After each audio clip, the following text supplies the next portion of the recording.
Our story begins with Acrisius, the king of Argos. He was troubled by the absence of a male heir and, seeking answers, decided to consult the Oracle of Delphi, famous for its harsh truths and relentless prophecies. Acrisius hoped for some guidance, but the oracle's words were devastating. He would die at the hands of his own grandson. Terrified by this prediction, Acrisius took extreme measures to prevent the prophecy from coming true. He imprisoned his only daughter, Danaë, in a bronze tower, isolating her from any contact with the outside world. The plan seemed foolproof. Without contact with men, Danaë would never have children, and Acrisius would be safe from his tragic fate. But Acrisius's plan could not stop the will of the gods. Zeus, the most powerful of the Olympian gods, heard Danaë's prayers and was moved by her plight. He transformed himself into a golden shower that fell upon the young woman, and from this divine union, Perseus was born, a son destined for great deeds. Thus, the prophecy began to take shape, despite Acrisius's desperate efforts. When Acrisius discovers that Danaë has given birth to Perseus, he is furious. Unable to kill his own daughter and grandson, he chooses a more subtle way to rid himself of them. Acrisius places Danaë and the baby in a large wooden chest and casts them out to sea, hoping the ocean will carry them to their deaths without him directly staining his hands. But Perseus's fate was not so easily thwarted.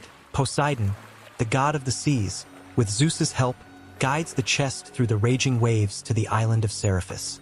When the chest finally reaches the shore, a kind fisherman named Dictys finds it, and upon opening it, he sees the frightened mother and child, miraculously unharmed. Dictys takes Danaë and Perseus in, raising the boy as if he were his own son. On the island of Seraphis, Perseus grows up strong and determined, with a bravery that impresses all those around him. His childhood and youth are shaped by Dictys' example and his mother's strength, unknowingly preparing him for the heroic role that fate has in store for him. As an adult, Perseus becomes a courageous young man admired for his bravery. During a grand celebration at the palace of Seraphis, he and his mother are invited by King Polydectes, the brother of Dictys. However, Polydectes, envious and ambitious, has ulterior motives. He harbors an unwanted interest in Danaë, but knows that Perseus, being his mother's protector, would never allow any unwanted advances. Polydectes seizes the opportunity to propose a challenge, hoping that Perseus will not return.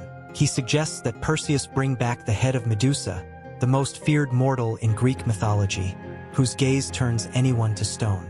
Without hesitation, and with the courage that defines him, Perseus accepts the challenge, unaware of the king's dark intentions. Thus begins Perseus's epic journey, as he sets out determined to win this deadly trophy.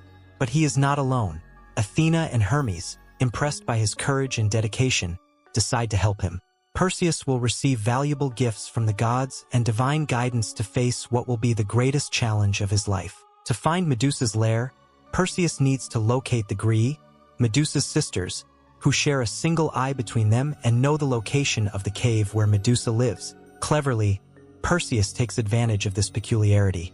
He sneaks up on them and, at the right moment, steals their eye, forcing them to reveal Medusa's whereabouts in exchange for its return. The sisters, with no choice, give in to the hero's demand. Before setting off to Medusa's lair, Perseus receives essential gifts from the nymphs sent by the gods themselves. He is given Hermes' winged sandals, which allow him to fly and move quickly, Hades' helmet of invisibility, so he can approach Medusa unseen, and a magical bag in which he can safely store her head. Athena also gives him a highly polished shield that acts as a mirror, allowing Perseus to protect himself from Medusa's petrifying gaze. Armed with these divine tools and driven by courage and determination, Perseus heads toward the creature's lair, ready to face the danger. He knows this will be a fight of life or death, and his resolve to succeed guides him as he advances toward his heroic destiny. Perseus finally arrives at Medusa's lair, a dark and silent cave surrounded by statues of fallen warriors who had the misfortune of crossing her path and were petrified by her deadly gaze. The tension is palpable, and Perseus knows he must remain calm and use each of the divine gifts to survive. With Hades' helmet of invisibility, Perseus stealthily approaches Medusa, who lies asleep at the back of the cave. He holds Athena's polished shield in front of him, using its reflection to guide his steps without looking directly at her. This is the decisive moment. Soundlessly, he raises his sword, and with a swift, precise strike, he beheads Medusa, ending her reign of terror. At the moment of her death, something extraordinary happens. From Medusa's blood are born the winged horse Pegasus and the giant Chrysaor, symbols of strength and freedom, who immediately take to the skies. Perseus places Medusa's head in the magical bag and prepares to return to Seraphis, carrying with him a trophy and a power capable of shaping his destiny. On his journey back, Perseus crosses distant lands and arrives in the kingdom of Ethiopia, where he encounters a heartbreaking scene. The beautiful Princess Andromeda is chained to a rock on the coast, about to be sacrificed to a sea monster. Andromeda had been offered as a sacrifice to appease Poseidon's wrath, who, angered by the excessive pride of her mother, Queen Cassiopeia, had sent the monster to ravage the kingdom. Seeing her desperate situation, Perseus offers to save Andromeda but first asks her father, King Cepheus, for her hand in marriage as a reward.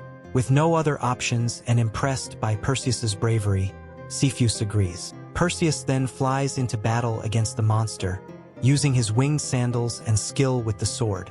After an intense fight, he defeats the fierce creature, saving Andromeda and freeing the kingdom.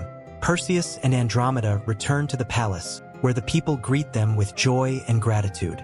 The hero then prepares to take her back with him to Seraphis, knowing he has found a companion to share his life and future journeys. Upon returning to Seraphis with Andromeda, Perseus discovers that King Polydectes has taken advantage of his absence to oppress his mother, Danaë, and attempt to force her into marriage. Polydectes believed Perseus would never return alive from his quest to slay Medusa and thus acted with arrogance and cruelty, exploiting Danaë's vulnerability. Seeing his mother's suffering and the king's tyranny, Perseus decides to confront him.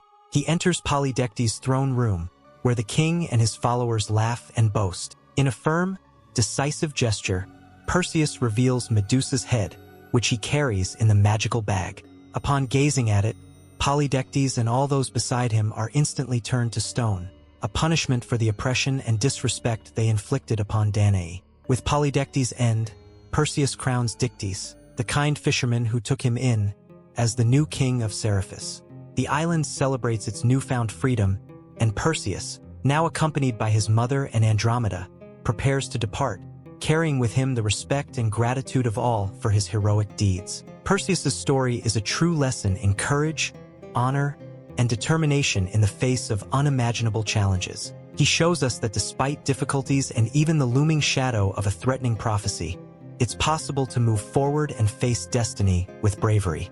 Perseus not only battled monsters like Medusa but also protected those he loved, remaining true to the values he learned from his mother and his adoptive father, Dictys. Perseus's legacy teaches us that true heroism lies in the ability to face adversity without losing compassion and a sense of justice. Every challenge he encountered made him stronger but also more aware of his responsibilities, not just as a hero but as a protector of the vulnerable. If you enjoyed this epic journey of Perseus and want to see more mythological and inspiring stories like this, subscribe to the channel, leave a like, and comment below on which other legends and myths you'd like to explore with us. Your participation helps keep these ancient stories alive, sharing valuable lessons with everyone.